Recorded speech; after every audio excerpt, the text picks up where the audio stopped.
शांत गांव, काली रात। यह रात कुछ अलग थी, जैसे किसी अनहोनी की आहट हो। छोटा सा गांव, पहाड़ों के बीच बसा हुआ। यहां की रातें आमतौर पर शांत और सुकून भरी होती हैं। शांत निर्मल हवा में ताजगी।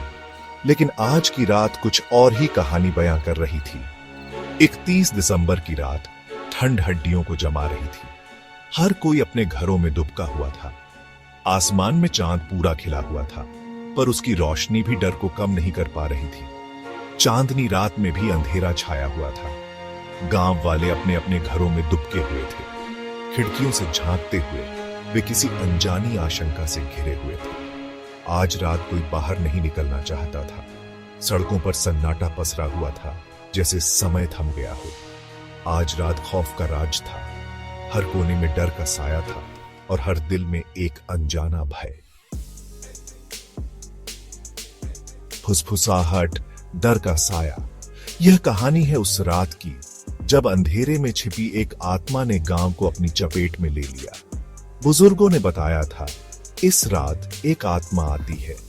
यह आत्मा किसी साधारण आत्मा की तरह नहीं है, बल्कि यह एक प्यासी आत्मा है जो बदला लेने के लिए भटकती है। प्यासी आत्मा बदला लेने के लिए। उसकी आंखों में एक अजीब सी चमक होती है जो किसी को भी भयभीत कर सकती है। लोग कहते हैं कि उसकी उपस्थिति से ही हवा में एक अजीब सा सन्नाटा छा जाता है। सालों पहले एक बेगुनाह को यहीं मारा गया था। उस बेगुनाह की आत्मा आज भी न्याय की तलाश में भटक रही है। यह आत्मा हर नए साल की रात को प्रकट होती है, अपने हत्यारों से बदला लेने के लिए। उसकी आत्मा आज भी भटकती है, हर नए साल की रात। गांव वाले इस रात को बहुत डरते हैं और अपने घरों में बंद हो जाते हैं। वे जानते हैं कि इस रात को बाहर निकलना खतरे से खाली नहीं है। हवा में सन्नाटा छा गया, पेड़ों की सरसराहट भी थम गई। ऐसा लगता है जैसे पूरी प्रकृति भी इस आत्मा के भय से कांप रही हो। दूर से एक फुसफुसाहट सुनाई। यह फुसफुसाहट धीरे धीरे तेज होती गई, जैसे कोई कुछ कहना चाह रहा हो।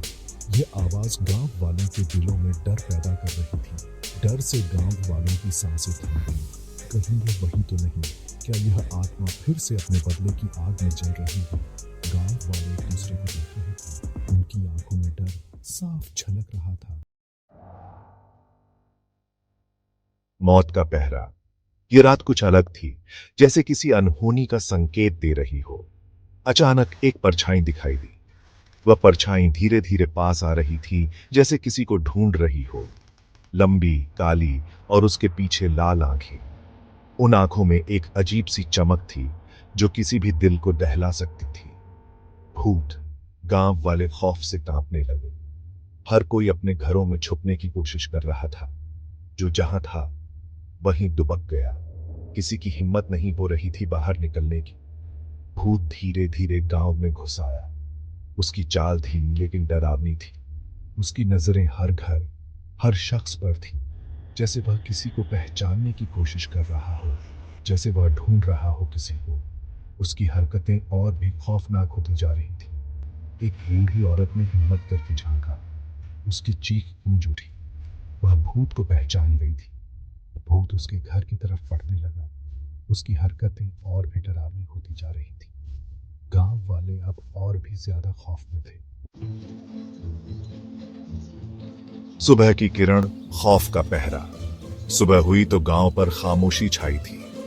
कुछ घरों के दरवाजे खुले थे। अंदर सब कुछ बिखरा पड़ा था, लेकिन लोग गायब थे, बूढ़ी औरत भी। आज भी गांव वाले नए साल के जश्न से डरते हैं, क्योंकि उन्हें पता है भूत वापस आएगा, अपना बदला लेने। अभिशाप का रहस्य। कोई नहीं जानता कि वह भूत कौन था, क्यों और किससे बदला लेना चाहता है। कुछ कहते हैं कि गांव पर एक पुराना अभिशाप है जो तब तक नहीं हटेगा जब तक एक निर्दोष की आत्मा को शांति नहीं मिल जाती।